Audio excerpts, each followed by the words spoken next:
እጅግ በጣም ያሳዝናል። በደቡብ አፍሪካ በመቶ ሺዎች የሚቆጠሩ ሰዎች ወደ አደባባይ እየወጡ ይገኛሉ።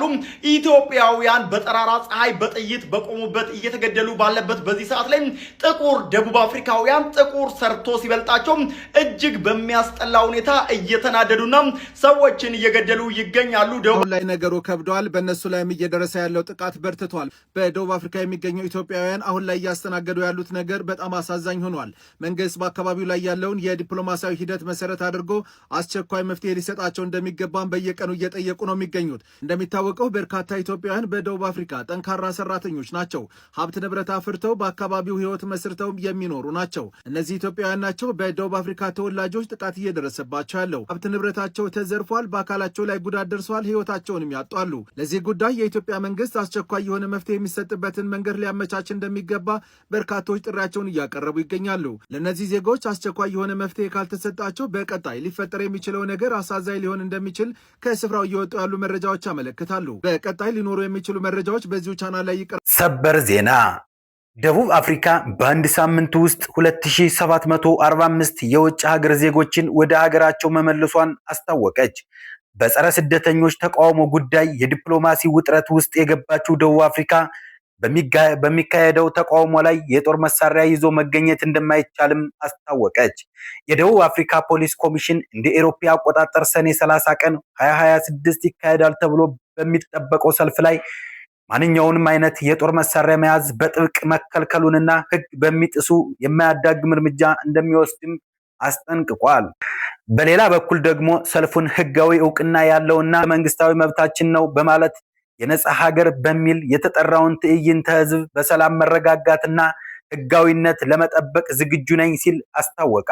ፖሊስ አክሎም ፕሬዝዳንቱ አስተላለፍኩት ባለው መልእክትና በፖሊስ ኃላፊው የተጠናከረው መመሪያ ተከትሎ ለሚደረገው አጠቃላይ ሀገራዊ ሰልፍ የክልሉ ኮሚሽነሮች የህግ የበላይነትን መረጋጋትንና የህዝብ ደህንነትን እንደሚያስጠብቁ ታዘዋል ብለዋል።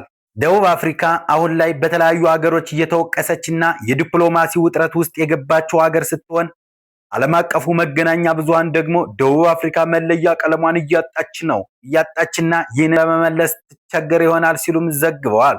ሀገሪቱ የዲፕሎማት ቡድን አዋቅራ ወደ ተለያዩ ሀገሮች ስለ ሁኔታው የሚያስረዳ ልዑካን ልትልክ እየተዘጋጀች መሆኗም ይታወቃል። ሰልፉን በተመለከተ የብሔራዊ ፖሊስ ጊዜያዊ ኮሚሽነር ሌተናል ጀነራል ቱሌንግ ዲፓኔ ሊደረግ ስለታሰበው ጸረ ስደተኞች ላይ የታቀደው ህዝባዊ ሰልፍ በሚል በገለጹት የአደባባይ ትዕይንት ተከትሎ ስለተሰናዳው የጸጥታ ዝግጅት በተመለከተ በሰጡት መግለጫ በህዝባዊ ስብሰባዎች ላይ መሳሪያ ይዞ መገኘት ትልቅ ስጋት ነው ሲሉም ገልጸዋል። የጸጥታ አካላት ያለምንም ስጋትና አድሎ ህጉን እንደሚያስከብሩ ቀጥተኛ መመሪያ መሰጠቱን የገለጹት አዛዧ ህግ ጥሰው በሚገኙ አካላት ላይ አላስፈላጊ እርምጃ እንወስዳለንም ብለዋል። አዛዧ አክለውን የሰልፉ አዘጋጆች ተሳታፊዎቻቸው መሳሪያ እንዳይዙና ሁከት ሊቀሰቅሱ ከሚችሉ ድርጊቶች እንዲቆጠቡ በማድረግ የድርሻቸውንም መወጣት እንደሚገባቸውም አሳስበዋል።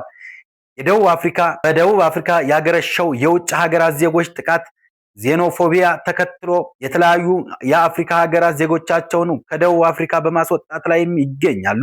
የዓለም ጤና ድርጅት ዋና ዳይሬክተር ዶክተር ቴዎድሮስ አድሃኖም ደቡብ አፍሪካ ውስጥ በተገደሉ ኢትዮጵያዊ እና ሞዛምቢካዊ ዙሪያ በተሰጡት አስተያየት የሀገሪቱ መንግስት ስደተኛ ለመሆኑን ገልጸዋል። ዶክተር ቴዎድሮስ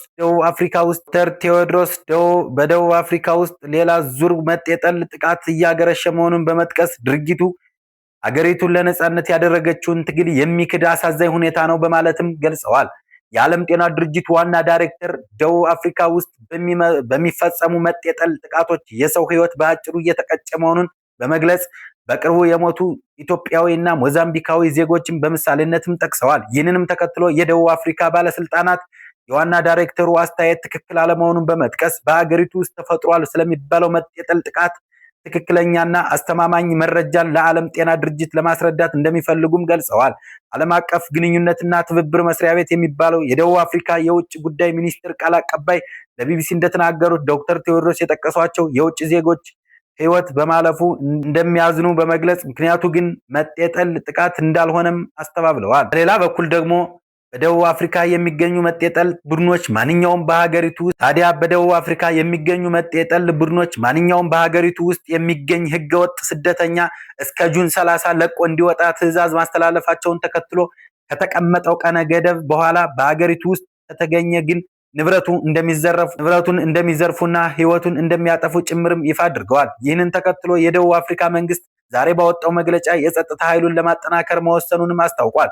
የሀገሪቱ ተጠባባቂ የፖሊስ ሚኒስትር ፊሮዝ ካቻሊያ ሲናገሩ በሁሉም የሀገራችን ግዛቶች ውስጥ የሚኖሩ ማህበረሰቦችን፣ መሰረተ ልማቶችንና ቁልፍ የመንግስት መስሪያ ቤቶችን ለመጠበቅ አስፈላጊውን የተቀናጀ ኃይል የማስፈር እቅድም አለን ብለዋል።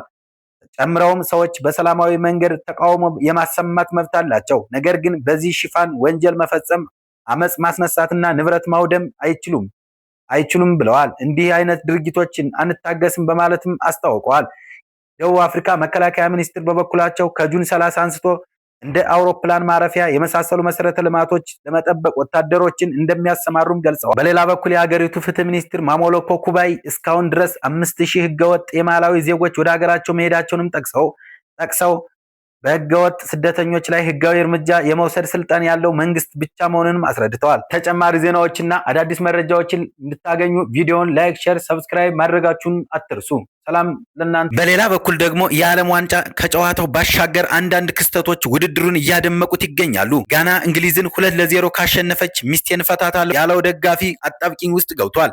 በአሜሪካ ቦስተን ስቴዲየም የተመዘገበው ውጤትና መነጋገሪያ የሆነው የጋናው ደጋፊ የውርርድ ቪዲዮ ነው። በአሜሪካ ቦስተን ስቴዲየም በተደረገው ጨዋታ ላይ አንድ የጋና ብሔራዊ ቡድን ደጋፊ በማህበራዊ ሚዲያ ላይ የለቀቀውን ቪዲዮ በአሁኑ ሰዓት በሰፊው መነጋገሪያ ሆኖ ይገኛል። ደጋፊው በራሱ ቡድን ላይ ከነበረው ከፍተኛ መተማመን የተነሳ የገባው ቃል ጨዋታው ከተጠናቀቀ በኋላ በብዙዎች ዘንድ በትኩረት እየተነሳ ይገኛል። ታዲያ ይህ የጋና ደጋፊ ቡድኑ የእንግሊዝ ብሔራዊ ቡድንን 2-0 በሆነ ውጤት እንደሚያሸንፍ በቪዲዮው ላይ በልበ ሙሉነት ተናግሮ ነበር። ይሁን እንጂ ጨዋታው ካልተሳካ ትዳሩን ፈትቶ እንደሚለያይ በመግለጽ የተናገረው ያልተለመደ ቃል ቪዲዮ በማህበራዊ ሚዲያ ላይ በሰፊው እንዲሰራጭ ምክንያት ሆኗል። ብዙዎች የጨዋታውን ፍጻሜ በጉጉት እየተከታተሉም ቢሆን የዕለቱ ጨዋታ ግን በሁለቱም በኩል ምንም ግብ ሳይቆጠርበት 0-0 በሆነ አቻ ውጤት ተጠናቋል። ታዲያ ይህን ተከትሎ ደጋፊው አስቀድሞ የተወራረደበት የውጤት ግምት ሳይሳካም ቀርቷል። ይህንን ውጤት ተከትሎ አሁን ላይ የሰውየው ቀጣይ ውሳኔ ምን ሊሆን ይችላል የሚለው ጥያቄ በተጠቃሚዎች ዘንድ የተለያዩ አስተያየቶችን እያስነሳ ይገኛል። በርካቶች ተጠቃሚዎች ሰውየው ከትዳር ህይወቱ ለመለያየት አስቀድሞ ምክንያት ይፈልግ ስለነበር ይህንን የኳስ ጨዋታ እንደ ጥሩ አጋጣሚ ተጠቅሞበታል በሚል አስተያየታቸውን እየሰጡም ይገኛሉ። ሌሎች ደግሞ በስፖርታዊ ስሜትና በወቅታዊ መነቃቃት ተገፋፍቶ እንዲህ ያለ ከባድ የህይወት ቃል መግባት ተገቢ እንዳልሆነና አሁን ላይ በሰውየው ማህበራዊ ህይወት ላይ አላስፈላጊ ጫና ሊፈጥር እንደሚችልም እየገለጹ ይገኛሉ። ጉዳዩ በማህበራዊ ሚዲያ ገጾች ላይ መነጋገሪያነቱ የቀጠለ ሲሆን ደጋፊው በቀጣይ ምን አይነት ምላሽ ሊሰጥ እንደሚችል የሚጠበቅም ይሆናል። ታዲያ ቪዲዮ ከተመቻችሁ እናንተ ላይክ፣ ሼር፣ ሰብስክራይብ፣ ኮሜንት በማድረጋችሁን አትርሱ።